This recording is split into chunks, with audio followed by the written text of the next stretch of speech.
ഈ അൾത്താരയിൽ സാക്ഷ്യം പറയാൻ എന്നെ യോഗ്യയാക്കിയതിന് അമ്മ മാതാവിനും തിരുക്കുമാരനും ഞാൻ ഒരുപാട് നന്ദി പറയുന്നു.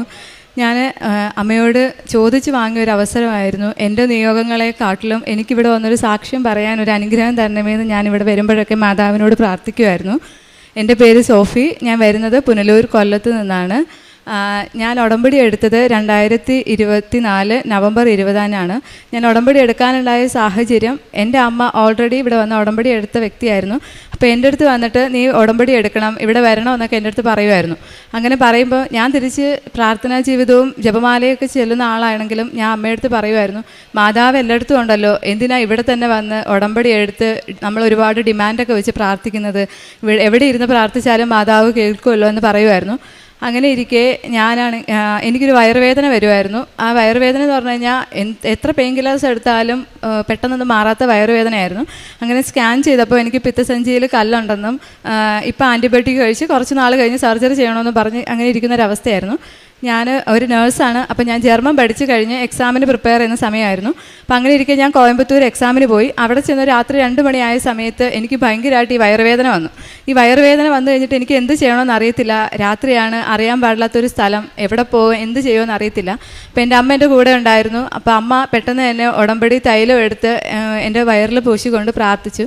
ആ സമയത്ത് എൻ്റെ മനസ്സിൽ നിന്ന് ആരോ എൻ്റെ അടുത്ത് പറയുകയാണ്, അതിന് മാതാവാണെന്നാണ് ഞാൻ വിശ്വസിക്കുന്നത്, നീ കൃപാസന മാതാവിനോട് പ്രാർത്ഥിക്കുകയെന്ന് പറയുന്നുണ്ടായിരുന്നു. ആ സമയത്ത് ഞാൻ പെട്ടെന്ന് മാതാവിനോട്, കൃപാസന മാതാവേ എൻ്റെ വയറുവേദന മാറ്റി തരണേന്ന് പ്രാർത്ഥിച്ചു. ആ പ്രാർത്ഥിച്ച സെക്കൻഡിൽ തന്നെ എത്ര വലിയ പെയിൻ കില്ലേഴ്സ് എടുത്താലും സമയമെടുത്ത് മാറുന്ന ആ വയറുവേദന അപ്പം തന്നെ മാറി. അപ്പോൾ എനിക്കൊരു വിശ്വാസം വന്നു. അത് കഴിഞ്ഞിട്ട് അമ്മ തന്ന കാശുരൂപവും ഉടമ്പടി ഉപ്പൊക്കെ ആയിട്ടാണ് ഞാൻ എക്സാമിന് പോയത്. അത് കഴിഞ്ഞ് ഞാൻ നാട്ടിൽ വന്നു. എന്നിട്ട് ഞാൻ ഇവിടെ വരികയോ ഉടമ്പടി എടുക്കുകയോ ചെയ്തില്ല. എന്നിട്ട് വീണ്ടും ഞാൻ ഹൈദരാബാദ് എക്സാമിന് പോയി. അവിടുന്ന് എക്സാം കഴിഞ്ഞ് കുറച്ചൊക്കെ സ്ട്രഗിൾ ചെയ്തെങ്കിലും അവിടുന്ന് മാതാവിനെ സഹായിച്ച് ഞാൻ എക്സാം എഴുതി നാട്ടിൽ വന്നു. അത് കഴിഞ്ഞ് അങ്ങനെ ഇരിക്കുന്ന സമയത്ത് ഞാനൊരു ജോലിക്ക് പോയിട്ട് ഞാനും ഹസ്ബൻഡും ജോലിയായിട്ട് ഒരു 2 വർഷം അടുപ്പിച്ചാകാറായിരുന്നു. അപ്പോൾ അതിനുവേണ്ടി സാമ്പത്തിക ബുദ്ധിമുട്ട് ഞങ്ങൾക്കുണ്ടായിരുന്നു. അപ്പോൾ പെട്ടെന്ന് ജോലി കിട്ടാൻ എളുപ്പം എനിക്കായതുകൊണ്ട് തന്നെ ഞാനൊരു ജോലിക്ക് ശ്രമിച്ചുകൊണ്ടിരുന്നു. ആ സമയത്ത് ഇൻ്റർവ്യൂ അറ്റൻഡ് ചെയ്യുന്നുണ്ട്, പക്ഷേ ഒരുപാട് തടസ്സങ്ങളുണ്ടായിരുന്നു. അപ്പം എന്ത് ചെയ്യണമെന്ന് അറിയാണ്ട് നിന്ന സമയത്ത് വീണ്ടും ഞാൻ എൻ്റെ ഹസ്ബൻഡിനോട് പറയുമായിരുന്നു, നമുക്ക് കൃപാസനത്തിൽ പോയാലോ എന്ന്. ആ സമയത്ത് എൻ്റെ ഹസ്ബൻഡ് തിരിച്ച് എൻ്റെ അടുത്ത് പറഞ്ഞു, ഞാനിത് നിന്നോട് പറയാനിരിക്കുമായിരുന്നു എന്ന്. അങ്ങനെയാണ് ഞങ്ങൾ ഇവിടെ വന്ന് ഉടമ്പടി എടുത്തത്. ഉടമ്പടി എടുത്ത് ആ സമയത്ത് ഞാനൊരു ഹോസ്പിറ്റലിൽ ഇൻ്റർവ്യൂ അറ്റൻഡ് ചെയ്തിട്ട് ഡിസംബർ 2-ാം തീയതി ജോയിൻ ചെയ്യാമെന്ന് പറഞ്ഞിട്ടാണ് വന്നത്. പക്ഷേ ഒരു 100% ഉറപ്പായിരുന്നു എനിക്ക് അവിടെ കയറാൻ പറ്റത്തില്ല എന്ന് ആ സമയത്ത്. പക്ഷേ ഡിസംബർ 2-ന് തന്നെ ആ ഹോസ്പിറ്റലിൽ ജോലി എന്ന അമ്മ മാതാവിനെ അനുഗ്രഹിച്ചു. അതാണ് എൻ്റെ ആദ്യത്തെ സാക്ഷ്യം. അത് കഴിഞ്ഞിട്ട് എൻ്റെ ആദ്യത്തെ ഉടമ്പടി എന്ന് പറഞ്ഞാൽ ഭയങ്കര ഫ്ലോപ്പായിരുന്നു. കൊണ്ടുപോയ പത്രങ്ങളെല്ലാം അതേപടി വീട്ടിലിരുന്നു. പ്രാർത്ഥനയില്ല, ധ്യാനം കൂടലില്ല, പ്രേക്ഷിത പ്രവർത്തനങ്ങളില്ല, കാരുണ്യ പ്രവർത്തികളില്ല, ഒന്നുമില്ലാണ്ട് മുന്നോട്ട് പൊയ്ക്കൊണ്ടിരിക്കുമായിരുന്നു. പക്ഷേ എന്നാലും ആ അവസ്ഥയിൽ മാതാവ് എന്നെ കരുതുന്നുണ്ടായിരുന്നു. അങ്ങനെ ഇരിക്കുക ഒരു ഏപ്രിൽ ഞാൻ ജർമ്മൻ ഓൾറെഡി ഡ്രോപ്പ് ചെയ്തായിരുന്നു, പിന്നീട് എക്സാം എഴുതാനുള്ള ബുദ്ധിമുട്ടൊക്കെ കാരണം. അങ്ങനെ ഇരിക്കുക എൻ്റെ ഇൻസ്റ്റിറ്റ്യൂഷനിൽ നിന്ന് വിളിച്ചിട്ട് എൻ്റെ അടുത്ത് പറഞ്ഞു, അവർ ഇൻ്റർവ്യൂസൊക്കെ അറേഞ്ച് ചെയ്യുന്നുണ്ട്, പെട്ടെന്ന് തന്നെ എഴുതി പാസ്സാകണം എന്നൊക്കെ പറഞ്ഞു. അങ്ങനെ ഇരിക്കെ ഇൻ്റർവ്യൂ വന്നു. ഞാൻ ഉടമ്പടി കാശുരൂപവും തൈലമൊക്കെ പൂശി പ്രാർത്ഥിച്ചുകൊണ്ട് ഇൻ്റർവ്യൂ അറ്റൻഡ് ചെയ്തു. ഇൻ്റർവ്യൂ എനിക്ക് കിട്ടുകയും ചെയ്തു. എൻ്റെ കോൺട്രാക്റ്റും വന്നു. അപ്പോൾ ഞാൻ എൻ്റെ മനസ്സിൽ പെട്ടെന്ന് ഇങ്ങനെ വരുമായിരുന്നു, നീ പ്രാർത്ഥിക്കുന്നില്ല, ഉടമ്പടി ജീവിതത്തിലില്ല, എന്നിട്ടും മാതാവ് നിന്നെ ഇത്രയൊക്കെ സ്നേഹിക്കുന്നില്ലേ, നീ വീണ്ടും പോയി ഉടമ്പടി പുതുക്കെന്ന് പറഞ്ഞു. അങ്ങനെ 5 മാസം കഴിഞ്ഞ് മെയ്യിൽ ഞാൻ വീണ്ടും വന്ന് ഉടമ്പടി പുതുക്കി കഴിഞ്ഞത് എൻ്റെ ഒരു തിരിച്ചു വരവെന്ന് വേണം പറയാൻ. ഈ ഉടമ്പടി പുതുക്കി കഴിഞ്ഞ് ഞാൻ തിരിച്ച് ചെന്നപ്പോൾ തൊട്ട് എൻ്റെ മനസ്സിൽ എൻ്റെ മാതാവ് ആദ്യം എന്നോട് തോന്നിപ്പിച്ചത്, ഞാൻ ഒരുപാട് നേർച്ചകളൊക്കെ നേർന്നിട്ട് നിറവേറ്റാതെ നടന്നൊരു വ്യക്തിയായിരുന്നു. അപ്പോൾ മാതാവ് എൻ്റെ അടുത്ത് പറഞ്ഞു, നീ ആ നേർച്ചകളൊക്കെ നിറവേറ്റാൻ പറഞ്ഞു. അങ്ങനെ ഞാൻ വർഷങ്ങളോളം പഴക്കമുള്ള ആ നേർച്ചകളെല്ലാം നിറവേറ്റി. അത് കഴിഞ്ഞപ്പോൾ എൻ്റെ ഒരു 5-6 കെട്ട് പത്രം എൻ്റെ വീട്ടിൽ വെറുതെ ഇരിക്കുമായിരുന്നു. മാതാവ് എൻ്റെ അടുത്ത് പറഞ്ഞു, ഈ പത്രങ്ങളെല്ലാം എടുത്ത് നീ കൊണ്ട് കൊടുക്കാൻ പറഞ്ഞു. അങ്ങനെ ഞാൻ പല സ്ഥലത്തും ആശുപത്രികളിലും ബസ് സ്റ്റാൻഡുകളിലും ഓട്ടോ സ്റ്റാൻഡിലും ഒക്കെ ഞാൻ പല ദിവസങ്ങളിൽ മാതാവ് എനിക്ക് കാണിച്ചു തരുമായിരുന്നു എവിടെയൊക്കെ കൊണ്ട് കൊടുക്കണമെന്ന്. അവിടെ എല്ലാം കൊണ്ട് കൊടുത്തു. അത് കഴിഞ്ഞിട്ട് മാതാവ് എൻ്റെ അടുത്ത് ഇങ്ങനെ പറയും, നീ ആ ബാഗ് എടുക്കുക, ഈ കവർ എടുക്കുക എന്നൊക്കെ പറയുമായിരുന്നു. പക്ഷേ ഞാൻ അത് എന്തിനാണെന്ന് അങ്ങനെ ചിന്തിക്കത്തില്ല, മാതാവ് പറഞ്ഞല്ലേ എന്ന് ഓർത്ത് അതെല്ലാം എടുക്കുമായിരുന്നു. അപ്പോൾ അതിൻ്റെ ഉള്ളിലെല്ലാം പഴയ പത്രങ്ങൾ ഞാനിങ്ങനെ സൂക്ഷിച്ചിരിക്കുമായിരുന്നു. അങ്ങനെ ഒരു പത്രം ഇല്ലാതെ എല്ലാം ഞാൻ കൊടുത്തു തീർത്തു. അത് കഴിഞ്ഞപ്പോഴത്തേക്കും എനിക്ക് എന്താ പറയുക, പ്രാർത്ഥിക്കാൻ ആ ഒരു പ്രാർത്ഥനാ ജീവിതത്തിലോട്ട് ഞാൻ കടന്നു വന്നില്ല. പക്ഷേ അച്ഛൻ പറയുന്ന പോലെ ചൊല്ലുന്നതിലല്ലോ ചെയ്യുന്നതിലല്ലേ കാര്യമെന്ന് വിചാരിച്ചു. അപ്പം അങ്ങനെ ഞാൻ വിചാരിച്ചു. അങ്ങനെ ഇരിക്കുക അടുത്ത 3-ാമത്തേതെന്ന് വെച്ചാൽ ഞാൻ കുമ്പസാരിച്ചിട്ട് ഞാൻ വർഷങ്ങളായിരുന്നു തോന്നുന്നു. അപ്പം മാതാവ് എൻ്റെ അടുത്ത് പറഞ്ഞു കുമ്പസാരിക്കാൻ. അങ്ങനെ ഞാനിങ്ങനെ എങ്ങനെ കുമ്പസാരിക്കും, കാരണം ഞാൻ ഡ്യൂട്ടി ടൈമൊക്കെ അനുസരിച്ച് എനിക്ക് കുമ്പസാരിക്കാനും കുർബാന ചൊല്ലാനൊക്കെ പറ്റാത്തൊരു സാഹചര്യമായിരുന്നു. അങ്ങനെ ഇരിക്കെ പട്ടം കത്തീഡ്രലിൽ ഞാൻ സ്ഥിരമായിട്ട് പോകുന്നതായിരുന്നു. അപ്പം ഞാൻ അവിടെ ഇരുന്ന് ഇങ്ങനെ പ്രാർത്ഥിച്ചുകൊണ്ടിരുന്ന സമയത്ത് മാതാവ് എൻ്റെ അടുത്ത് ഇങ്ങനെ പറയുമായിരുന്നു, ഇവിടെ നീ സിസ്റ്ററിനോട് ചോദിക്കുക ഇവിടെ എപ്പോഴാണ് കുമ്പസാരം കുർബാന എന്നൊക്കെ. അങ്ങനെ ഞാൻ അവിടെ കണ്ട ഒരു സിസ്റ്ററിനോട് ചോദിച്ചപ്പോൾ പറഞ്ഞു ഇവിടെ എല്ലാ ദിവസവും 3:30 കുമ്പസാരവും 4 മണിക്ക് കുർബാന ഉണ്ടെന്ന് പറഞ്ഞു. അതെനിക്കൊരു ആശ്വാസമായിരുന്നു. കാരണം ഞാൻ ഉടമ്പടി ജീവിതത്തിലോട്ട് എന്നെ തന്നെ നവീകരിക്കാൻ ആഗ്രഹിച്ചപ്പോഴത്തേക്കും മാതാവ് എനിക്ക് വേണ്ടിയിട്ട് ഓരോരോ വാതിലുകൾ തുറന്നു തന്നു. അങ്ങനെ അതുകൂടാതെ തന്നെ രാത്രി 3 മണിക്കും രാവിലെ ഉച്ചയ്ക്ക് 3 മണിക്കും കരണക്കൊന്ത് ചൊല്ലാൻ എഴുന്നേറ്റിരുന്ന് പ്രാർത്ഥിക്കാനുള്ള കൃപയും മാതാവ് എനിക്ക് തന്നു. അങ്ങനെ ഞാൻ എൻ്റെ പാപങ്ങളെല്ലാം രണ്ടാഴ്ച കൂടുമ്പോൾ അവിടെ പറഞ്ഞ് കുമ്പസരിച്ച് ഒരുങ്ങി കുർബാനയിൽ സജീവമായി തുടങ്ങി. ചിലപ്പോൾ എനിക്ക് പ്രത്യക്ഷ പാപങ്ങളൊന്നും കാണത്തില്ലായിരിക്കും. ആ സമയത്ത് മാതാവ് എനിക്ക് ചിലപ്പോൾ എൻ്റെ മുൻപാപങ്ങളായിരിക്കും, നീ ഇന്നത് പറഞ്ഞ് പ്രാർത്ഥിക്കുക, ഇന്നത് പറഞ്ഞ് കുമ്പസാരിക്കുമെന്ന് പറഞ്ഞ് എൻ്റെ അടുത്ത് പറയുമായിരുന്നു. അത് കഴിഞ്ഞ് പിന്നെ പതുക്കെ ഉടമ്പടി പ്രാർത്ഥനയിലും പ്രത്യക്ഷീകരണ പ്രാർത്ഥനയൊക്കെ ചൊല്ലുന്നതിൽ ഇതായിട്ട് വന്നു. അങ്ങനെ ഇരിക്കെ ഓഗസ്റ്റിൽ എനിക്ക് എൻ്റെ ഇത് പുതുക്കേണ്ട സമയമായിരുന്നു. പക്ഷേ എനിക്ക് അറിയത്തില്ലായിരുന്നു ഇങ്ങനെ 3 മാസം കഴിയുമ്പോൾ തന്നെ വന്ന് പുതുക്കണമെന്ന്. ഞാൻ പുതുക്കിയില്ല. അങ്ങനെ ഇരിക്കെ എൻ്റെ ഓഗസ്റ്റ് ലാസ്റ്റൊക്കെ ആയപ്പോഴത്തേക്കും എൻ്റെ കാശ് രൂപ നഷ്ടപ്പെട്ടു. അപ്പോൾ എനിക്ക് എന്ത് ചെയ്യണമെന്ന് അറിയത്തില്ല. സത്യം എൻ്റെ കോൺഫിഡൻസ് എല്ലാം പോയി, എൻ്റെ ഒരു ശക്തി എന്നിൽ നിന്ന് പോയതുപോലെ, മാതാവ് എന്നെ വിട്ടു പോയതുപോലെ എനിക്ക് തോന്നി. അങ്ങനെ ഇരിക്കെ അത് കഴിഞ്ഞ് ഞാൻ എന്താ പറയുന്നത് പങ്കെടുത്ത കുർബാനകളിലൊക്കെ എന്നോട് പുതിയ ഉടമ്പടി അതിനെക്കുറിച്ചുള്ള വചനങ്ങളൊക്കെ ഞാൻ കൂടുതൽ കേൾക്കാൻ തുടങ്ങി. അപ്പോൾ എനിക്ക് മനസ്സിലായി മാതാവ് ഞാനൊരു പുതിയ ഉടമ്പടി എടുക്കാൻ ഞാൻ ആഗ്രഹിക്കുന്നത് അതിന് വേണ്ടിയിട്ടായിരുന്നു എന്നെ ഒരുക്കിക്കൊണ്ടിരുന്നതെന്ന്. അങ്ങനെ ഞാൻ സെപ്റ്റംബറിൽ വന്നിട്ട് ഇവിടെ വന്ന് പുതിയ ഉടമ്പടി എടുത്തു. ഈ ഉടമ്പടി എടുത്തു കഴിഞ്ഞതിന് ശേഷം അതെനിക്കൊരു പുതിയൊരു ജീവിതമായിരുന്നു. അത് കഴിഞ്ഞ് അങ്ങനെ പോകുന്ന സമയത്ത് ഞാൻ ഡ്രോപ്പ് ചെയ്ത ജർമ്മൻ്റെ തന്നെ അടുത്ത എക്സാം 2 മൊഡ്യൂളുകൾ എനിക്ക് കിട്ടാനുണ്ടായിരുന്നു. അപ്പോൾ അതിന് ഞാൻ ഡേറ്റ് എടുത്തു. ഞാൻ മാതാവിൻ്റെ ഉടമ്പടി കാശ് രൂപ ഉപ്പൊക്കെ ആയിട്ട് പോയി പരീക്ഷ എഴുതി. ഒരെണ്ണം ഞാൻ പാസ്സായി, പക്ഷേ റൈറ്റിംഗ് ഞാൻ പാസ്സായില്ല. അപ്പോൾ ആദ്യത്തെ റൈറ്റിംഗ് പാസ്സാവാതിരുന്നപ്പോഴത്തേക്കും മാതാവ് എനിക്കൊരു വചനം തന്നാൽ ഞാനിങ്ങനെ പ്രാർത്ഥിച്ചപ്പം ഹബക്കുക്ക് പ്രവാചകൻ്റെ പുസ്തകം 1-ാം അധ്യായം 5-ാം വാക്യം, ജനതകളുടെ ഇടയിലേക്ക് നോക്കി വിസ്മയാഭരിതരാകുവിൻ, പറഞ്ഞാൽ വിശ്വസിക്കാനാകാത്തൊരു പ്രവൃത്തി വരുന്ന ആളുകൾ ഞാൻ ചെയ്യാൻ പോകുന്നു. ഞാൻ ആ വചനത്തെ വിശ്വസിച്ചെന്നും പ്രാർത്ഥിക്കുമായിരുന്നു. എന്തെങ്കിലും ഒരിക്കലും മാതാവ് എൻ്റെ ജീവിതത്തിൽ ഇടപെടുമെന്ന് ഞാൻ പ്രാർത്ഥിച്ചു. അങ്ങനെ ഇരിക്കെ അങ്ങനെ ഇരിക്കുകയാണ് എനിക്ക് എൻ്റെ ഒരു ജൂലൈയിൽ വന്നിട്ട് എനിക്ക് എൻ്റെ വിസയ്ക്കുള്ള ഡോക്യുമെൻറ്റ്സ് വന്നു. അതൊരു 7-ാം തീയതിയാണ് വന്നത്. ആ എൻ്റെ ലൈഫിൽ കൂടുതലും എല്ലാ കാര്യങ്ങളും നടക്കുന്ന ഒരു വ്യാഴാഴ്ച, ചൊവ്വാഴ്ച അല്ലെങ്കിൽ 7-ആയിട്ട് കണക്ട് ചെയ്തിട്ടുള്ള ഡേറ്റുകളിലായിരുന്നു. അപ്പം ഞാൻ ഓർത്തു പക്ഷെ ഞാൻ ഒന്നും പാസ്സായിട്ടില്ല. അങ്ങനെ ഇരിക്കും ഞാൻ വീണ്ടും ഒക്ടോബറിൽ എനിക്ക് വീണ്ടും ഒരു എക്സാം ഡേറ്റ് കിട്ടി. അപ്പം ഞാൻ ഓർത്തു മാതാവ് വീണ്ടും ഞാൻ എന്നെ പെട്ടെന്ന് എത്തിക്കാനായിരിക്കും ആഗ്രഹിക്കുന്നത് ഓർത്തിട്ട് ഞാൻ പോയി പരീക്ഷ എഴുതി. ആ പരീക്ഷയുടെ റിസൾട്ട് വരുന്നതിൻ്റെ അന്ന് ഒരു 5:30 ഞാൻ പ്രത്യക്ഷീകരണ പ്രാർത്ഥനയ്ക്ക് എഴുന്നേറ്റപ്പോൾ ഒരു 2 മിനിറ്റ് ഞാനൊന്ന് മയങ്ങിപ്പോയി. ആ സമയത്ത് സ്വപ്നത്തിൽ എൻ്റെ റിസൾട്ട് വരുന്നതായിട്ട് കാണുകയും 11 സമയം കാണിക്കുകയും 2 എന്നൊരു സംഖ്യ കാണിക്കുകയും ചെയ്തു. അപ്പോൾ ഞാൻ വിചാരിച്ചു 62 ആയിരിക്കും, ഞാൻ പാസ്സാവും. അപ്പോൾ എനിക്ക് കോൺട്രാക്റ്റിലെ ഡേറ്റ് എന്ന് പറഞ്ഞാൽ ഒക്ടോബർ 30 ഞാൻ അവിടെ എത്തണമെന്നായിരുന്നു. അപ്പോൾ ഒക്ടോബർ 30 എനിക്ക് എത്താൻ പറ്റുമെന്നുള്ള വിശ്വസിച്ചു. കറക്റ്റ് ഞാൻ നൈറ്റ് ഡ്യൂട്ടി കഴിഞ്ഞ് റൂമിൽ വന്ന സമയത്ത് എനിക്കിങ്ങനെ മാതാവ് പ്രാർത്ഥിക്കാനുള്ളൊരു പ്രേരണ തരുക. അപ്പോൾ ഈ സാക്ഷ്യങ്ങളിലൂടെ എനിക്ക് ഇങ്ങനെ സാക്ഷ്യങ്ങൾ ഞാൻ കേട്ടിട്ടുണ്ട്, ഇങ്ങനെ പ്രേരണ തരുമ്പോൾ നമ്മുടെ നീലത്തിരിയും പച്ചത്തിരിയും കത്തിച്ച് പ്രാർത്ഥിക്കും. അങ്ങനെ അതുപോലെ ഞാൻ പ്രാർത്ഥിച്ചുകൊണ്ടിരുന്ന സമയത്ത് എനിക്കിതുപോലെ ഇമെയിൽ വന്നു. അപ്പോൾ എനിക്ക് മനസ്സിലായി എൻ്റെ റിസൾട്ടാണ്. കറക്റ്റ് 11-12 ആയപ്പോഴത്തേക്കും എൻ്റെ കൂടെ എക്സാം ചെയ്ത ഒരാൾ എനിക്ക് മെസ്സേജ് അയച്ചിട്ടുണ്ട്, എനിക്ക് ഇതുപോലെ റിസൾട്ട് വന്നു എന്ന് പറഞ്ഞ് മെസ്സേജ് അയച്ചു. പ്രാർത്ഥന കഴിഞ്ഞ് ഞാൻ ബൈബിൾ പറഞ്ഞപ്പോൾ എനിക്ക് കിട്ടിയ വചനം എന്ന് പറഞ്ഞത് കർത്താവ് വീണ്ടെടുക്കപ്പെട്ടവരെ ഗാനാലാപനത്തിലൂടെ നയിക്കുമെന്നായിരുന്നു. ഞാൻ വളരെ സന്തോഷിച്ച് എന്താ പറയുക, ഞാൻ റിസൾട്ട് നോക്കി, പക്ഷേ ഞാൻ പാസ്സായില്ല. എനിക്ക് 42 മാർക്കായിരുന്നു. അപ്പോൾ അപ്പോഴെല്ലാം മാതാവ് എൻ്റെ മനസ്സിൽ വന്നത്, ദൈവം ഇപ്പോൾ ആഗ്രഹിക്കുന്നില്ല നീ പാസ്സാകാൻ വേണ്ടിയിട്ട്. എന്നിട്ട് എൻ്റെ മനസ്സിൽ വന്നത്, ഇനി നീ എക്സാം എഴുതണ്ട, 3 മൊഡ്യൂൾ വെച്ചിട്ട് പോകാൻ പറ്റുന്നതിനെക്കുറിച്ച് നോക്ക്. അങ്ങനെ എൻ്റെ അടുത്ത് പറഞ്ഞു. പക്ഷേ ഞാനിങ്ങനെ പ്രാർത്ഥിച്ചുകൊണ്ടിരുന്നു. അങ്ങനെ ഇരിക്കെ ഒരു ദിവസം മാതാവ് എൻ്റെ അടുത്ത് പറഞ്ഞു, എൻ്റെ ഏജൻസി ജർമ്മനിലാണ്, അവർക്കൊരു മെസ്സേജ് അയക്കുക, നീ ഇവിടെ എഴുതിയിട്ട് കിട്ടുന്നില്ല, ഭയങ്കര പാടാണ്, 3 മൊഡ്യൂൾ വെച്ച് വിസയ്ക്ക് പറ്റുമോ എന്ന് ചോദിക്കാൻ പറഞ്ഞു. ഓൾറെഡി ഞങ്ങളുടെ കൂട്ടത്തിലുള്ള പലരും ഇതേക്കുറിച്ച് ചോദിച്ചതാണ്. അപ്പോൾ അവരെല്ലാം പറഞ്ഞത് B2 ഇല്ലാണ്ട് പറ്റത്തില്ല, അല്ലെങ്കിൽ നിങ്ങൾ B1 ഒന്നുകൂടെ എഴുതണമെന്ന് പറഞ്ഞു. പക്ഷെ ഞാൻ അന്ന് ചോദിച്ചപ്പോഴത്തേക്കും അവരെൻ്റെ അടുത്ത് പറഞ്ഞു, ഞാൻ നിങ്ങളുടെ ഹോസ്പിറ്റലിൽ ഒന്ന് ചോദിച്ചു നോക്കട്ടെ എന്ന് പറഞ്ഞു. അപ്പോൾ അതെനിക്കൊരു പ്രതീക്ഷയായി. അങ്ങനെ അത് മുന്നോട്ട് പോയി. പിന്നീട് അതിനെക്കുറിച്ചൊരു അനക്കവും ഇല്ല. അങ്ങനെ ഇരിക്കാൻ ഞാൻ വർക്ക് ചെയ്ത ഹോസ്പിറ്റലിൽ ഡിസംബർ 2 ആകുമ്പോൾ എനിക്ക് റിന്യൂവലാവും. അപ്പം പെട്ടെന്ന് എൻ്റെ മനസ്സിൽ വരുവാണ്, റിന്യൂ ചെയ്യണ്ട, ഒരു പ്രീ പ്ലാൻ ഒന്നുമില്ല, കാരണം ആകെയുള്ള വരുമാനം അതാണ്. അത് പോയി കഴിഞ്ഞ് കഴിഞ്ഞാൽ കടങ്ങളൊക്കെ ഒരുപാടുണ്ട്. അപ്പോൾ എൻ്റെ ഹസ്ബൻഡിനോട് പറഞ്ഞപ്പോഴും ഞാൻ പറഞ്ഞു, അടുത്ത് എവിടെയെങ്കിലും ഒരു ജോലി കിട്ടുവാണെങ്കിൽ ഞാൻ അവിടുന്ന് റിസൈൻ ചെയ്യാമെന്ന് പറഞ്ഞു. അങ്ങനെ ഇരിക്കെ തന്നെ പെട്ടെന്ന് ഞങ്ങളുടെ വീടിൻ്റെ അടുത്തുള്ളൊരു ഹോസ്പിറ്റൽ എനിക്ക് കിട്ടി. അപ്പം ഞാൻ ഓർത്തു, ഇവിടെ നിന്ന് ഇറങ്ങിയാലും അവിടെ ഉണ്ടല്ലോ, പ്രോസസ്സ് താമസിച്ചാലും കുഴപ്പമില്ല എന്ന് വിചാരിച്ചു. എന്നിട്ട് രണ്ടും കൽപ്പിച്ച് ഞാൻ അവിടെ നിന്ന് റിസൈൻ ചെയ്തു. റിസൈൻ ചെയ്ത് കഴിഞ്ഞിട്ട് അപ്പോൾ ഞാനൊരു പെർമിഷൻ ലെറ്ററിൻ്റെ കാര്യം അവർ ചോദിച്ചിട്ടുള്ളത് ഞാൻ എൻ്റെ ഹസ്ബൻഡിനോട് പറഞ്ഞു. അപ്പോൾ ഹസ്ബൻഡ് പറഞ്ഞു അതിന് 3 മാസമൊക്കെ എടുക്കുമായിരിക്കും, നീ എന്തായാലും വന്നിട്ട് ഇവിടെ കയറാൻ പറഞ്ഞു. അങ്ങനെ ഞാൻ അവിടെ നിന്ന് ഇറങ്ങി. അപ്പോൾ ഞാനവിടെ ഒരു 10-ാം തീയതി എന്ന് പറഞ്ഞ ഡേറ്റാണ് പറഞ്ഞത്. 7-ാം തീയതി ഡിസംബർ 7-ന് മാതാവിൻ്റെ പ്രത്യക്ഷീകരണത്തിൻ്റെ ദിവസവും 8-ാം തീയതി എൻ്റെ ബർത്ത്ഡേ ആണ്. അപ്പോൾ എനിക്ക് ഉറപ്പായിരുന്നു 8-ാം തീയതി മാതാവ് എന്തെങ്കിലും ഒരു ഗിഫ്റ്റ് എനിക്ക് തരുമെന്ന്.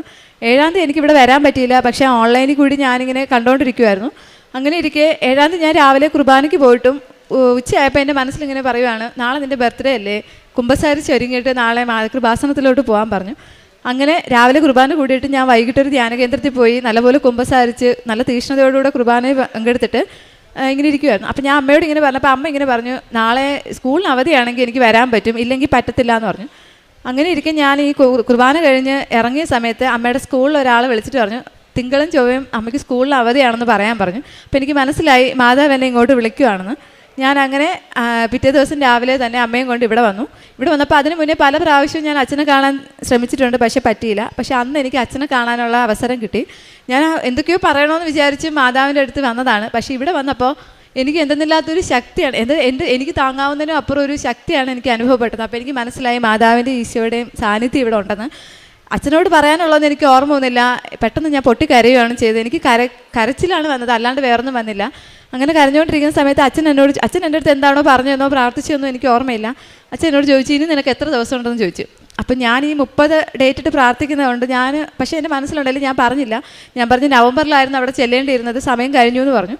പക്ഷേ എനിക്ക് എന്തെന്നില്ലാത്ത സന്തോഷവും സമാധാനമായിരുന്നു. ഞാൻ ഇവിടെ നിന്ന് പോയിട്ടും പോകുന്ന സമയത്തെല്ലാം ഞാൻ പറയുന്നത് മാതാവേ ഗിഫ്റ്റ് ഒന്നും കിട്ടിയില്ല. എന്നിട്ട് ഞാൻ വിചാരിക്കുന്നുണ്ട് മാതാവിൻ്റെ അടുത്ത് വന്ന് അനുഗ്രഹം വാങ്ങിക്കാൻ പറ്റിയില്ലേ, അതിൽ കൂടുതൽ എന്ത് ഗിഫ്റ്റ് എനിക്ക് വേണമെന്ന് പറഞ്ഞ് ഞാൻ ഇരിക്കുമായിരുന്നു. അങ്ങനെ ഇരിക്കുക അന്ന് രാത്രി 11:30 ജർമ്മൻ സമയം 7 മണി ആയപ്പോഴത്തേക്കും എനിക്ക് അവരുടെ മെസ്സേജ് വന്നു, ഹോസ്പിറ്റലുകാർ പെർമിഷൻ ലെറ്റർ തരാമെന്ന് പറഞ്ഞു, നിങ്ങളുടെ സർട്ടിഫിക്കറ്റ്സിലൊക്കെ അയച്ചു കൊടുക്കാൻ പറഞ്ഞു. ശരിക്കും അതെനിക്ക് വിശ്വസിക്കാൻ പറ്റുന്നതിൽ അപ്പുറമായിരുന്നു.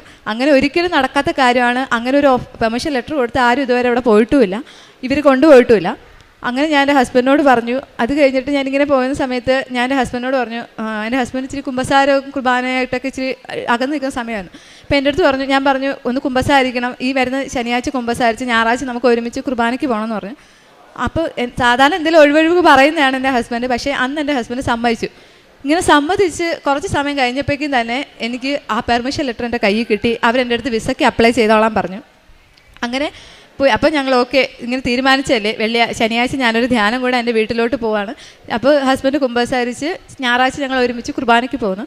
അങ്ങനെ പോകുന്ന വഴിക്ക് ഞാൻ കരുണക്കൊന്ത ചൊല്ലി കഴിഞ്ഞ സമയത്ത് തന്നെ എനിക്ക് ഏജൻറ്റിൽ നിന്ന് ഫോൺ വിളി വരുന്നു, 15-ാം തീയതി ബാംഗ്ലൂർ ഒരു ഡേറ്റ് ഉണ്ട്, എടുക്കട്ടെ എന്ന് ചോദിച്ചു. ആ സമയത്ത് എൻ്റെ ഹസ്ബൻഡിന് കുമ്പസാരിക്കാനുള്ളതാണെന്നും എനിക്ക് ധ്യാനം കൂടാനുള്ളതാണെന്നും ഞായറാഴ്ച ഞങ്ങൾക്ക് ഒരുമിച്ച് പള്ളിയിൽ പോകേണ്ടതാണെന്നും ഓർക്കാണ്ട് ഞാൻ പെട്ടെന്ന് എൻ്റെ ആഗ്രഹം, കാരണം അപ്പോഴും ഞാൻ വിസയ്ക്ക് വെക്കുകയാണെങ്കിൽ എനിക്ക് 30-ാം തീയതിക്ക് മുന്നേ പോകാൻ പറ്റും, എൻ്റെ ഒരു സ്വാർത്ഥ എൻ്റെ ഒരു ആഗ്രഹത്തിന് വേണ്ടിയിട്ട് ഞാൻ അതിന് ശ്രദ്ധിക്കാണ്ട് ഞാൻ ഓക്കെ പറഞ്ഞു. അങ്ങനെ അന്നും ഞങ്ങളുടെ വണ്ടിക്ക് ചെറിയൊരു ഇതൊക്കെ പറ്റി കുറച്ച് ബുദ്ധിമുട്ടായിരുന്നു. പക്ഷെ എന്നാലും ദൈവം തന്നതാണെന്നാണ് ഞാൻ വിചാരിച്ചത്. ഇത് കർത്താവായിട്ട് എനിക്ക് തന്നതാണെന്ന് ഓർത്തിട്ട് ഞാൻ ബാംഗ്ലൂർ പോയി. അവിടെ ചെന്ന് ഞാൻ പ്രാർത്ഥിച്ച് ബൈബിൾ വായിച്ച് ഒരുങ്ങിയൊക്കെയാണ് ഞാൻ അവിടെ ചെന്ന് ഞാൻ VFS ഓഫീസിൽ ഒപ്പിട്ട് പ്രാർത്ഥിച്ചിട്ട് ഞാൻ എൻ്റെ ആപ്ലിക്കേഷൻ കൊടുത്ത പാടെ അവർ തിരിച്ചു വന്നിട്ട് പറഞ്ഞു, ഇതാ കാറ്റഗറി തെറ്റാണ്, ഇതിവിടെ പറ്റത്തില്ല, വേറെ അപ്പോയിൻമെൻ്റ് എടുക്കണം, പൊക്കോളാൻ പറഞ്ഞു. പെട്ടെന്ന് ഞാനൊന്ന് സ്റ്റക്കായി. എനിക്ക് എന്ത് ചെയ്യണമെന്ന് അറിയത്തില്ല. ഞാൻ പ്രാർത്ഥിച്ച് ഒരുങ്ങി കർത്താവായിട്ട് തന്നതല്ലേ എനിക്ക്, എന്നിട്ട് എന്തോ പറ്റിയെന്ന് ഞാൻ ചിന്തിച്ചു. ഞാൻ അവിടെ നിന്ന് കരഞ്ഞു, പക്ഷെ ഒരു ഫലം ഉണ്ടായിരുന്നില്ല. ഞാൻ തിരിച്ചു വന്നു. ആദ്യം മാതാവ് എനിക്ക് മാത്രം എന്തേ ഇങ്ങനെ കുറച്ച് ഞാൻ ഒരുപാട് കരഞ്ഞു. അത് കഴിഞ്ഞിട്ട് ഞാൻ ചിന്തിക്കാൻ തുടങ്ങിയത് എനിക്ക് എവിടെയാണ് തെറ്റ് പറ്റിപ്പോയത്, എവിടെയാണ് എനിക്ക് പാളിച്ച് വന്ന് ചിന്തിക്കാൻ തുടങ്ങി. അങ്ങനെ പിറ്റേ ദിവസമായപ്പം മാതാവ് എൻ്റെ അടുത്ത് പറയുന്നുണ്ട്, നീ നെറ്റിൽ നോക്ക് ഈ കാറ്റഗറിക്ക് എന്താ പ്രശ്നമെന്ന്. ഞാൻ നോക്കുമ്പോൾ എൻ്റെ കറക്റ്റ് കാറ്റഗറിയാണ്, അതിലൊരു പ്രശ്നമില്ല. പോരാത്തതിന് അടുത്ത ദിവസം വെച്ചവർക്ക് ഒരു കുഴപ്പമില്ല, അവരുടെ എല്ലാം അക്സെപ്റ്റ് ചെയ്തു. അപ്പോൾ എനിക്ക് മനസ്സിലായി ദൈവം ആഗ്രഹിക്കുന്നില്ല. അതായത് എൻ്റെ ആഗ്രഹമായിരുന്നു ഇവിടെ വെക്കുക എന്നുള്ളത്, പക്ഷേ ദൈവത്തിൻ്റെ ആഗ്രഹം ഞാൻ ധ്യാനത്തിന് പോവുകയും കുർബാന കൂടുക എന്നുള്ളതായിരുന്നു. അങ്ങനെ ഓർത്തിട്ട് അത് കഴിഞ്ഞിട്ട് ഞാൻ എൻ്റെ ആഗ്രഹങ്ങളെല്ലാം മറന്നു. ഞാൻ പറഞ്ഞു ദൈവത്തിൻ്റെ ആഗ്രഹം, ഈശോയുടെ ആഗ്രഹം എന്താണോ അതെനിക്ക് മാതാവെ സാധിച്ചു തരണമെന്നായിരുന്നു ഞാൻ പ്രാർത്ഥിച്ചത്. അങ്ങനെ ഇരിക്കെ ഡിസംബർ 29-ാം തീയതി എനിക്ക് ഉടമ്പടി പുതുക്കേണ്ട ദിവസമായിരുന്നു. ഞാൻ വന്ന് ഉടമ്പടി പുതുക്കി പ്രാർത്ഥിച്ച് ഇവിടെ വന്നിട്ട് ഞാൻ മാതാവിനോട് പറഞ്ഞു, പാസ്പോർട്ട് വെച്ചിട്ട് ഞാൻ പറഞ്ഞു, മാതാവ് ഇനി ഞാൻ ഈ ഡോക്യുമെൻറ്റ്സുമായിട്ട് ഇവിടെ വരാൻ ഇടയാക്കരുത്, എനിക്കിനി അടുത്ത പ്രാവശ്യം വന്ന് സാക്ഷ്യം പറയാൻ ഇടയാക്കണേന്ന് പറഞ്ഞു. അങ്ങനെ പോയി. ഡിസംബർ 31-ാം തീയതി രാത്രി എല്ലാവരും പല ആഘോഷത്തിലും പോയപ്പോഴത്തേക്ക് ഞാൻ അവിടെ ഒരു ധ്യാന കേന്ദ്രത്തിൽ രാത്രി മുഴുവൻ എൻ്റെ ന്യൂ ഇയർ ഈശോയുടെ കൂടെ ആയിരുന്നു, ആരാധനയിലും പ്രാർത്ഥനയിലും ആയിരുന്നു. അന്ന് എനിക്ക് പുതുവർഷത്തിൽ കിട്ടിയ 2 വചനമായിരുന്നു. വെളിപാട് പുസ്തകത്തിൻ്റെ ഇതായ കർത്താവിൻ്റെ കൃപ നമ്മോട് കൂടെയും, പിന്നെ ഒന്ന് ഹബക്കുക്ക് പ്രവാചകൻ്റെ പുസ്തകം 3-ാം അധ്യായം 17 മുതൽ 19 വരെയുള്ള വാക്യങ്ങൾ. അത്തിവൃക്ഷം പൂക്കുന്നില്ലെങ്കിലും മുന്തിരിയിൽ ഫലമില്ലെങ്കിലും ഒലിവ് മരത്തിൽ കായ്കൾ ഇല്ലാതായാലും വയലിൽ ധാന്യങ്ങൾ വിളയുന്നില്ലെങ്കിലും ആട്ടിൻകുട്ടികൾ ആലയിൽ അറ്റുപോയാലും കന്നുകാലികൾ തൊഴുത്തിലില്ലാതായാലും ഞാൻ എൻ്റെ കർത്താവിൽ ആനന്ദിക്കും, എൻ്റെ രക്ഷകനായ കർത്താവിൽ സന്തോഷിക്കും. എൻ്റെ കർത്താവായ ദൈവമാണ് എൻ്റെ ബലം. കലമാൻ്റെ പാദങ്ങൾക്കെന്ന പോലെ അവിടുന്ന് എൻ്റെ പാദങ്ങൾക്ക് വേഗത നൽകി, ഉന്നതങ്ങളിൽ നിന്ന് അവിടെ നിന്ന് നടത്തും. അതിനെ ഭയങ്കരമായിട്ട് സ്വാധീനിച്ചു. ഞാൻ പിന്നെ പ്രാർത്ഥിക്കാൻ തുടങ്ങി, ഈ വചനം പറഞ്ഞ് പ്രാർത്ഥിക്കാൻ തുടങ്ങി. ദൈവം എൻ്റെ ഇഷ്ടമല്ല, അങ്ങയുടെ ആഗ്രഹം ഞാൻ എപ്പോൾ പോകണോ അങ്ങനെ ആ ഒരു രീതിയിൽ എന്നെ നടത്തണമെന്ന് പ്രാർത്ഥിക്കാൻ തുടങ്ങി. അങ്ങനെ ഇരിക്കെ ജനുവരി 6-ന് എനിക്ക് വീണ്ടും ഒരു VFSൽ അപ്പോയിൻമെൻറ്റ് കിട്ടി കൊച്ചിയിൽ. അപ്പോൾ അത് ഒരു ചൊവ്വാഴ്ചയായിരുന്നു. അങ്ങനെ ഞങ്ങൾ പോയി 5-ാം തീയതി ഇവിടെ വന്ന് പ്രാർത്ഥിച്ചു. ഇവിടെ വന്നിട്ട് ഞാൻ ഓൾറെഡി ഒരു റിജക്ഷൻ വന്നതുകൊണ്ട് അച്ഛനെ കാണാൻ വേണ്ടി അവിടെ നിന്നപ്പോഴത്തേക്ക് അവിടെ നിന്ന് സിസ്റ്റർ നോക്കിയിട്ട് പറഞ്ഞു, വിസയ്ക്ക് വച്ചിട്ട് വാ, ഇനി റിജക്ഷൻ ഒന്നും വരത്തില്ല. അതെനിക്ക് ശരിക്കും മാതാവ് എന്നോട് പറയുന്ന പോലെയാണെന്ന് എനിക്ക് ഫീൽ ചെയ്തത്. ഞാൻ ഇവിടെ ഒന്ന് പ്രാർത്ഥിച്ച് ഞാൻ പോയ വഴിക്കല്ല, എനിക്കൊരു തീർത്ഥാടന യാത്ര പോലെയായിരുന്നു. ഒരുപാട് പള്ളിയിൽ കയറി. അതിനെക്കാട്ടി വലിയൊരു അനുഭവം എന്ന് പറയുന്നത്, ഞാൻ ഈശോയുടെ ഒരു തങ്കിപ്പള്ളി കയറി, ഈശോയുടെ തിരുസ്വരൂപമുള്ള. അപ്പോൾ അവിടെ ചെന്ന് ഞാനിങ്ങനെ ആ രൂപത്തിലോട്ട് നോക്കിയപ്പോഴത്തേക്കും എനിക്ക് ചങ്ക് തകർന്ന വേദനയാണ്. അതായത് എനിക്ക് പ്രിയപ്പെട്ട ആരോ ദേഹം മുഴുവൻ മുറിവുകളായിട്ട് ഒരു പച്ച മാംസം പോലെ അവിടെ കിടക്കുന്ന പോലെയാണ് എനിക്ക് ഫീലായത്. അപ്പം ഞാൻ പൊട്ടിക്കരഞ്ഞു. എന്നിട്ട് എൻ്റെ മനസ്സിൽ വന്നത്, ഒരു ചെയ്യാത്ത കുറ്റത്തിന് ഇത്രയേറെ പീഡകൾ സഹിച്ച് മരിച്ച ഈശോയുടെ മുമ്പിലാണോ നീ നിൻ്റെ നിസ്സാരമായിട്ടുള്ള കാര്യങ്ങൾ പറയണമെന്നാണ് എൻ്റെ മനസ്സിൽ വന്നത്. ഞാൻ അവിടെ നിന്ന് പ്രാർത്ഥിച്ചിട്ട് തിരിഞ്ഞപ്പോഴത്തേക്കും എവിടെ നിന്നാണെന്ന് അറിയത്തില്ല, എനിക്കൊരു കൃപാസനം പത്രം കിട്ടി. അപ്പോൾ എനിക്ക് മനസ്സിലായി ഈശോയും മാതാവും എൻ്റെ കൂടെ തന്നെ ഉണ്ടെന്ന്. പിറ്റേ ദിവസം രാവിലെ ഞാൻ VFSൽ പോയി. അവിടെ ചെന്നിട്ട് 12:40 അപ്പോയിൻമെൻ്റ് ആണെങ്കിലും 11 മണിക്ക് ഞാൻ അവിടെ ചെന്നു. അവിടെ ചെന്നിട്ട് ഞാൻ അച്ഛൻ്റെ ധ്യാനം കേട്ടുകൊണ്ടിരിക്കുമായിരുന്നു. അങ്ങനെ ഇരിക്കുന്ന സമയത്ത് അച്ഛൻ തന്ന കാശ് രൂപ എൻ്റെ കയ്യിലുണ്ടായിരുന്നു.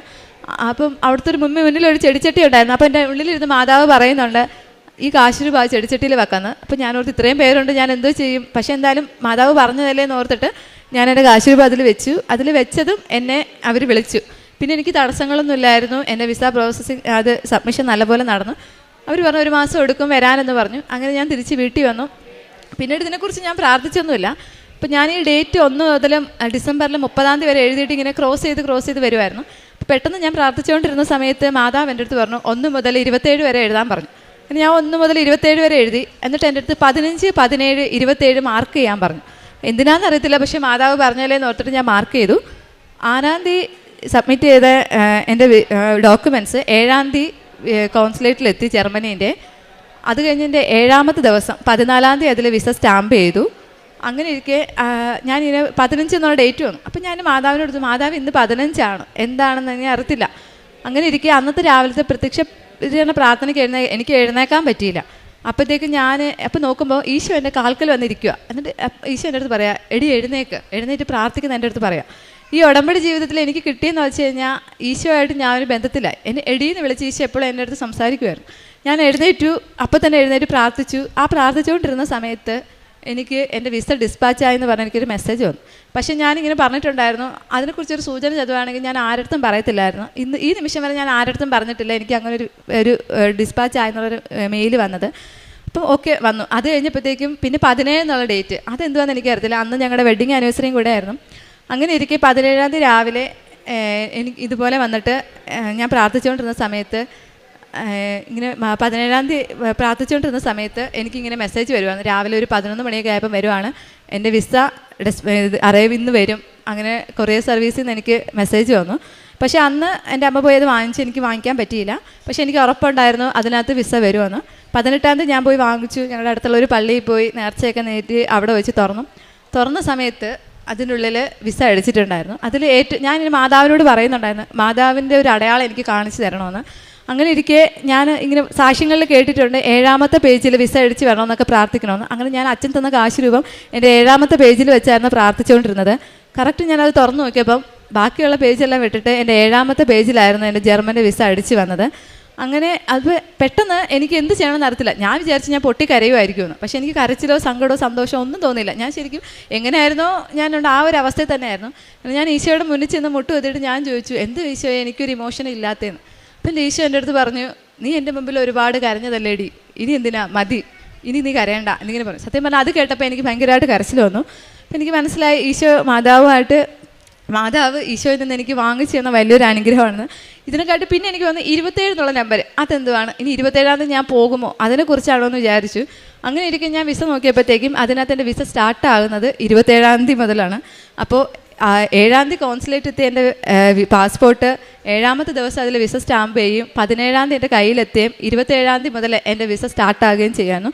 ഇത് അമ്മ മാതാവ് എനിക്ക് ഈശോയിൽ നിന്ന് വാങ്ങിച്ച് തന്നതല്ലാതെ എൻ്റെ മെറിറ്റിൽ എനിക്കിതൊന്നും ഒരിക്കലും സാധ്യമല്ല. ഒരു 0.1% പോലും എനിക്ക് സാധ്യമല്ലെന്ന് എനിക്ക് ഉറച്ച വിശ്വാസമുണ്ട്. അതിന് അമ്മ മാതാവിന് ഒരു കോടി നന്ദി പറയുന്നു. പിന്നെ എനിക്ക് ഈ വരുന്ന ഫെബ്രുവരിയിലെ ഫസ്റ്റ് വീക്കിൽ തന്നെ എനിക്ക് ജർമ്മനിക്ക് പോകാൻ പറ്റും. ഇതിന് അമ്മയ്ക്കും ഈശോയ്ക്കും ഒരുപാട് നന്ദി. ഇതിലൂടെ തന്നെ ആത്മീയമായിട്ട്, അതായത് തികച്ചും ഒരു എന്താ പറയുക, എൻ്റെ ഒരു വഴിപിഴച്ച എന്ന് വെച്ചാൽ ഞാൻ പഠിച്ച് കഴിയുന്നത് വരെ ഒരു ക്രിസ്ത്യൻ ഇൻസ്റ്റിറ്റ്യൂട്ടിലാണ് പഠിച്ചത്. മാതാവുമായിട്ടും ഈശോയായിട്ടും നിരന്തരം ജപമാലയും കുർബാനകളിലുമായിട്ടുള്ള ഒരു എന്താ പറയുക ഒരു ജീവിതചര്യയിലായിരുന്നു ഞാൻ വന്നത്. പക്ഷേ അത് കഴിഞ്ഞ് ജോലിക്കൊക്കെ പോയി തുടങ്ങിയപ്പം തികച്ചും ലോകത്തിൻ്റെ ഇഷ്ടങ്ങൾക്കനുസരിച്ച് പോയൊരു വ്യക്തിയായിരുന്നു. കുർബാനയില്ല, കുമ്പസാരമില്ല, പ്രാർത്ഥനകളില്ല. പക്ഷേ എപ്പോഴും ഞാൻ എന്താ പറയുക ബൈബിള് വായിക്കും, ഒരു ജപമാല എൻ്റെ കയ്യിൽ കൂടെ നടക്കും. അതായിരിക്കും ഒരു പക്ഷേ എനിക്കൊരു അനുഗ്രഹം കിട്ടുന്നതിനൊരു കച്ചിത്തുരുമ്പായത്. അപ്പം ഇതിലൂടെ എനിക്ക് ആ സമയത്തൊക്കെ ഈശോയായിട്ടൊരു ബന്ധം ഉണ്ടായിരുന്നു. ഞാൻ എന്തുണ്ടെങ്കിലും പറയും, ഈശോ എൻ്റെ അടുത്ത് അതുപോലെ ഒരു ഫ്രണ്ടിനോട് സംസാരിക്കുന്ന പോലെ സംസാരിക്കുമായിരുന്നു. ഈ ഉടമ്പടി ജീവിതത്തിലൂടെ എനിക്ക് വീണ്ടും എൻ്റെ ഈശോയെ തിരിച്ച് കിട്ടി. എപ്പോഴും എന്ത് കാര്യങ്ങളുണ്ടെങ്കിലും ഇപ്പോൾ എനിക്ക് തുറന്നു പറയാം, എനിക്ക് നല്ലൊരു വഴികാട്ടിയായിട്ട് എൻ്റെ കൂടെ തന്നെ എപ്പോഴും ഉണ്ട്. പ്രാർത്ഥിക്കാനും എൻ്റെ വീടിന് തൊട്ട് ഫ്രണ്ടിലാണ് പള്ളി. എന്നാൽ പോലും ഞാൻ പള്ളിയിൽ പോകത്തില്ലായിരുന്നു. പക്ഷേ ഇപ്പോൾ എനിക്ക് ദിവസം എൻ്റെ കുഞ്ഞിനെയും കൊണ്ട് പള്ളിയിൽ പോകാനും 2 ആഴ്ച കൂടുമ്പോൾ കുമ്പസാരിക്കാനും ഉള്ള കൃപ ഈ മാതാവ് എനിക്ക് നേടിത്തന്നു. പ്രേക്ഷിത പ്രവർത്തനമായിട്ട് പത്രങ്ങൾ ആദ്യമൊക്കെ ഞാൻ ചുമ്മാ കൊടുക്കുമായിരുന്നു. പിന്നെ ഉടമ്പടി തൈലം പൂശി വിശ്വാസ പ്രമാണം ചൊല്ലി കൊടുക്കാൻ തുടങ്ങി. അത് ഞാൻ എവിടെയൊക്കെ കൊടുക്കേണ്ടതെന്ന് മാതാവ് എനിക്ക് കാണിച്ചു തരും. പിന്നെ ആയപ്പോഴത്തേക്കും മാതാവ് എനിക്കതിൽ പ്രത്യക്ഷീകരണ പ്രാർത്ഥന എഴുതാൻ പറഞ്ഞു. എന്നിട്ട് ഓരോരുത്തർക്കും കൊടുത്തിട്ട് നിയോഗം പറഞ്ഞ് ഈ പ്രാർത്ഥന ചൊല്ലി പറയാൻ പറഞ്ഞു. അങ്ങനെ ഞാൻ കൊടുക്കാൻ തുടങ്ങി. കാരുണ്യ പ്രവൃത്തികളായിട്ട് ആദ്യമൊക്കെ എനിക്കങ്ങനെ എന്ത് കാരുണ്യ പ്രവൃത്തി ചെയ്യണമെന്ന് അറിയത്തില്ലായിരുന്നു. അങ്ങനെ ഇരിക്കെ ഞാനൊരു പ്രൊവിഷൻ ഹോമിൽ സഹായിക്കാൻ മാതാവ് പറഞ്ഞു. അങ്ങനെ എൻ്റെ ഇല്ലായ്മയിൽ നിന്ന് സഹായിക്കാൻ പറ്റി.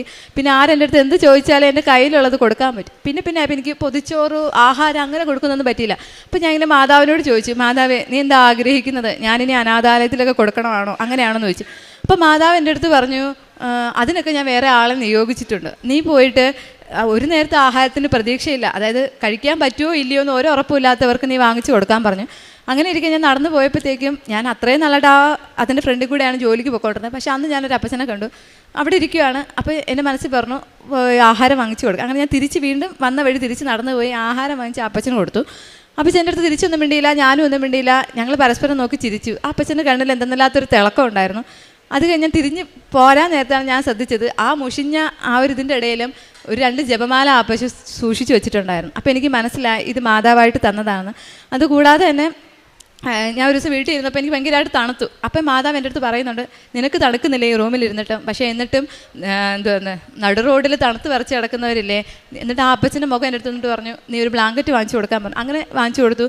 ഞാൻ അവിടെ നിന്ന് റിസൈൻ ചെയ്ത് പോരുന്ന വരയ്ക്കും ഞാൻ ആ അപ്പച്ചന് വേണ്ടിയിട്ട് ആഹാരങ്ങളും കൊടുത്തു. എന്നിട്ട് പോരാൻ നേരത്തെ ഞാൻ പറഞ്ഞു, ഞാൻ പോവാണ്, ഇനി ആരെങ്കിലും എന്നെപ്പോലെ വന്ന് ആഹാരം തരാൻ വേണ്ടി ഞാൻ പ്രാർത്ഥിക്കാം എന്ന് പറഞ്ഞു. ഇപ്പോഴും ഞാൻ കാണുമ്പോഴൊക്കെ വാങ്ങിക്കൊടുക്കും. അതുപോലെ തന്നെ ഓരോരുത്തരും മാതാവ് എന്നെ കാണിച്ചു, ഇവർക്ക് നീ ഇത്ര രൂപ കൊടുക്കണം, ഇവർക്ക് നീ ഇത്ര രൂപ കൊടുക്കണം, അങ്ങനെ എനിക്ക് കാണിച്ചു തരുമായിരുന്നു. അതാണ് എൻ്റെ കാരുണ്യ പ്രവൃത്തികൾ. എൻ്റെ ആത്മീയ ജീവിതത്തിൽ എനിക്ക് തോന്നുന്നു ഈ ഭൗതിക ഈ പാസ്പോർട്ടിനെക്കാട്ടി ഈ വിസയെക്കാട്ടിൽ എനിക്ക് വലുത് എനിക്കിപ്പോൾ ഞാൻ ആഗ്രഹിക്കുന്നത് ഈ ഒരു ഉടമ്പടി ജീവിതത്തിൽ എൻ്റെ ഈശോയെ ചേർത്ത് പിടിച്ച് എനിക്ക് ജീവിക്കാനുള്ള ഒരു അനുഗ്രഹം തരണമെന്നാണ്. കാരണം എൻ്റെ ജീവിതം മാറി തുടങ്ങിയത് എൻ്റെ ഈശോയുടെ ആഗ്രഹങ്ങൾക്കനുസരിച്ച് ജീവിക്കാൻ തുടങ്ങിയപ്പോഴാണ്. ഞാൻ ഇങ്ങനെ പ്രാർത്ഥിക്കാൻ തുടങ്ങിയപ്പോഴാണ്, ഈശോയെ ഞാൻ പാപിയാണ്, ഒരു യോഗ്യതയില്ല, പക്ഷേ കുരിശിൻ ചുവട്ടിലും വലതുഭാഗത്തെ കള്ളന് പറുദീസ വാഗ്ദാനം ചെയ്ത ഈശോയെ അങ്ങയുടെ തിരുരക്തത്തെ കഴുകി എന്നെയും അങ്ങയുടെ കുരിശോട് ചേർത്ത് പിടിക്കണമേ എന്ന് ഞാൻ എപ്പോഴും പ്രാർത്ഥിക്കുമായിരുന്നു. അങ്ങനെ എനിക്ക് ഇത്രയും വലിയ അനുഗ്രഹങ്ങൾ നേടിത്തന്ന അമ്മ മാതാവിനും ഈശോയ്ക്കും ഒരു കോടി നന്ദി. ഞാനിനി എവിടെ പോയാലും, ഞാൻ ഇടയ്ക്ക് ഇവിടെ വന്നിട്ട് ഒരു പ്രതീക്ഷയില്ലാത്ത സമയത്ത് പോലും ഞാൻ ജർമ്മൻ പത്രം വാങ്ങി എൻ്റെ കയ്യിൽ വെച്ചിട്ട് എന്നും പ്രത്യക്ഷീകരണ പ്രാർത്ഥനയുടെ കൂടെ ചൊല്ലുമായിരുന്നു. കാരണം മാതാവ് എന്നെ ആഗ്രഹിക്കുന്നുണ്ടെങ്കിൽ എന്നെ എന്തെങ്കിലും അവിടെ എത്തിക്കുമെന്ന് എനിക്കറിയാമായിരുന്നു. അതുപോലെ തന്നെ പ്രത്യക്ഷീകരണ പ്രാർത്ഥന ജർമ്മനിയിൽ എഴുതി ജർമ്മൻ ഭാഷയിൽ എഴുതി ഞാൻ പ്രാർത്ഥിക്കുമായിരുന്നു. അപ്പോൾ അതുകൊണ്ട് തന്നെ ഞാനിനി ജർമ്മനി പോയാലും എൻ്റെ ജോലിക്കുപരി അല്ലെങ്കിൽ എൻ്റെ സാമ്പത്തിക ഭദ്രതയേക്കാളപ്പുറം എൻ്റെ ഈശോയ്ക്ക് വേണ്ടിയിട്ട് പ്രവർത്തിക്കാനും അവിടെ ഒരു പ്രേക്ഷിതയായിട്ട് ജീവിക്കാനുള്ള കൃപ മാതാവ് ഈശോ എനിക്ക് തരണമെന്ന് ഞാൻ പ്രാർത്ഥിക്കുന്നു. അമ്മയ്ക്കും ഈശോയ്ക്കും ഒരുപാട് നന്ദി. വിശുദ്ധ മത്തായിയുടെ സുവിശേഷം 10-ാം അധ്യായം 31-32 തിരുവചനങ്ങൾ. അതിനാൽ ഭയപ്പെടേണ്ട, നിങ്ങൾ അനേകം കുരുവികളേക്കാൾ വിലയുള്ളവരാണല്ലോ. മനുഷ്യരുടെ മുൻപിൽ എന്നെ ഏറ്റുപറയുന്നവനെ എൻ്റെ സ്വർഗസ്ഥനായ പിതാവിൻ്റെ മുൻപിൽ ഞാനും ഏറ്റുപറയും.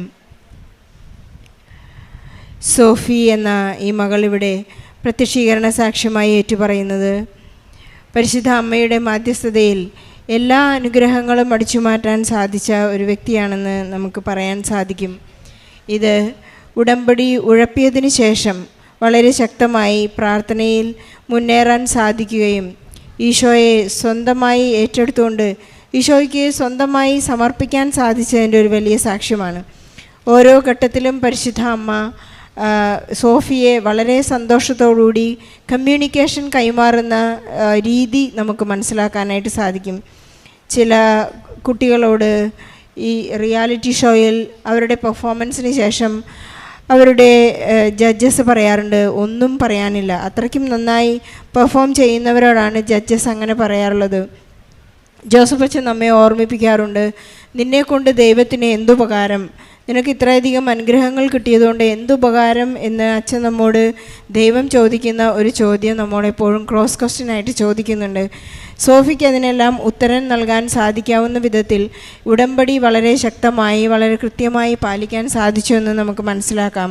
പരിശുദ്ധ അമ്മയും ഈശോയുമായിട്ടുള്ള ഒരു വലിയ നല്ല കമ്മ്യൂണിക്കേഷൻ. പരിശുദ്ധ അമ്മ കൃത്യമായി എന്തൊക്കെ ചെയ്യണം, എവിടേക്ക് പോകണം, ഏതൊക്കെ എടുക്കണം, ഏതൊക്കെ എടുക്കണ്ട, വളരെ വളരെ പേഴ്സണൽ ഇൻറ്റിമസിയോടുകൂടി രണ്ടുപേരും സോഫിയും ഈശോയും പരിശുദ്ധ അമ്മയും ചേർത്ത് പിടിച്ച് കമ്മ്യൂണിക്കേറ്റ് ചെയ്യുന്ന ഒരു നല്ല ജീവിതാനുഭവം അവർക്ക് കാഴ്ചവെക്കുവാൻ, അവർക്ക് മുന്നോട്ട് കൊണ്ടുപോകാനായി സാധിക്കുന്നതായി നമുക്ക് കാണാം. അതുപോലെ തന്നെ പരിശുദ്ധ അമ്മയുടെ സാമീപ്യം എല്ലാ സമയങ്ങളിലും അവർക്ക് അനുഭവവേദ്യമായിരുന്നു. അത് സോഫിക്ക് ഒരു വലിയൊരു ഗിഫ്റ്റ്, എപ്പോഴും ഗിഫ്റ്റുകളുടെ ഒരു വലിയ പെരുമഴയാണ്. ഇന്ന് എൻ്റെ ആനുവൽ ഡേ ആണ്, എൻ്റെ ആനിവേഴ്സറി ആണ്, ഇന്ന് എൻ്റെ ബർത്ത്ഡേ ആണ്, ഇന്ന് അമ്മയുടെ ബർത്ത്ഡേ ആണ്. ഇന്നിങ്ങനെയുള്ള എല്ലാ പ്രത്യേക ദിവസങ്ങളിലും എനിക്ക് ഗിഫ്റ്റ് അത് ഈശോയ്ക്കും പരിശുദ്ധ അമ്മയ്ക്കും ഗിഫ്റ്റ് കൈമാറുകയും അതുപോലെ തന്നെ അവരിൽ നിന്ന് ഈശോയിൽ നിന്നും പരിശുദ്ധ അമ്മയിൽ നിന്നും ഗിഫ്റ്റ് മേടിക്കാനുമുള്ള ഒരു നല്ല മിടുക്ക് ഈ ഉടമ്പടിയിൽ സാധിക്കുന്നു എന്ന് സോഫിക്ക് സ്വയം തിരിച്ചറിയാൻ സാധിച്ചു. ടൈം ഷോർട്ടനിങ്ങിൻ്റെ ഒരു വലിയ അനുഭവം മകൾ പറയുകയുണ്ടായി. കാരണം 3 മൊഡ്യൂളിൽ തന്നെ വിസ അടിച്ചു മാറ്റിയതായി സോഫിയോട് പറയുന്നു. ഇതിനെല്ലാം നമ്മുടെ ആസ്തി സോഫിക്കുണ്ടായി എന്നാണ് സോഫിയുടെ സാക്ഷ്യത്തിൽ നിന്ന് നമുക്ക് വ്യക്തമാകുന്നത്. നാം എത്ര തന്നെ ജീവിത ഭാരത്താലെല്ലാം ഈശോ മോളോട് തന്നെ പറയുന്നുണ്ട്, ഇനി നീ കരയണ്ട, നീ ഇത്ര മാത്രം കരഞ്ഞല്ലോ. അതിനുശേഷം ഈശോയുടെ ഒരു ഡെഡ് ബോഡിയുടെ അവസ്ഥയിലേക്ക് ചെന്ന് കണ്ടപ്പോൾ ഈശോയെ ഒരു മനുഷ്യ ശരീരം കിടക്കുന്നത് പോലുള്ള ഒരവസ്ഥയെ എത്തി നോക്കുവാനും അത് എൻ്റെ സ്വന്തമായ ഈശോ ആണ്, ഈശോയെ സ്വന്തമാക്കാൻ സാധിക്കുമ്പോഴുള്ള ആ ഒരു ഉടമ്പടി എന്ന് പറയുന്നത് അതിലെല്ലാം തികഞ്ഞു കഴിഞ്ഞു എന്ന് നമുക്ക് മനസ്സിലാക്കാം. ഈശോയെ സ്വന്തമാക്കി കഴിയുമ്പോഴുള്ള ആ ഒരു ആന്തരിക വിശുദ്ധിയും ആന്തരിക സൗഭാഗ്യവും സന്തോഷവും എല്ലാം ഹബക്കൂക്ക് 3:17 ഈ മകൾ വ്യക്തമാക്കി തരികയായിരുന്നു. നമ്മുടെ എന്തെല്ലാം പൂത്തില്ലെങ്കിലും, അത്തിമരം പൂത്തില്ലെങ്കിലും, നമ്മുടെ കൈകനികൾ ഫലം ചൂടിയില്ലെങ്കിലും, എനിക്ക് യാതൊരു അനുഗ്രഹങ്ങൾ ലഭിച്ചില്ലെങ്കിലും എല്ലാം ഞാൻ കർത്താവിൽ ആനന്ദിക്കുമെന്നുള്ളൊരു വലിയ വിശ്വാസധാരണ, വലിയ ഏറ്റുപറച്ചിൽ, ക്രിസ്തു കൈമാറ്റം എല്ലാം ഈ സാക്ഷ്യത്തിൽ നമുക്ക് കാണാം. സോഫിക്കും കുടുംബത്തിനും ലഭിച്ച എല്ലാ അനുഗ്രഹങ്ങൾക്കും ഈശോയ്ക്കും പരിശുദ്ധ അമ്മയ്ക്കും നല്ലൊരു കൈയടി നൽകിക്കൊണ്ട് ഈ സാക്ഷ്യം നമുക്ക്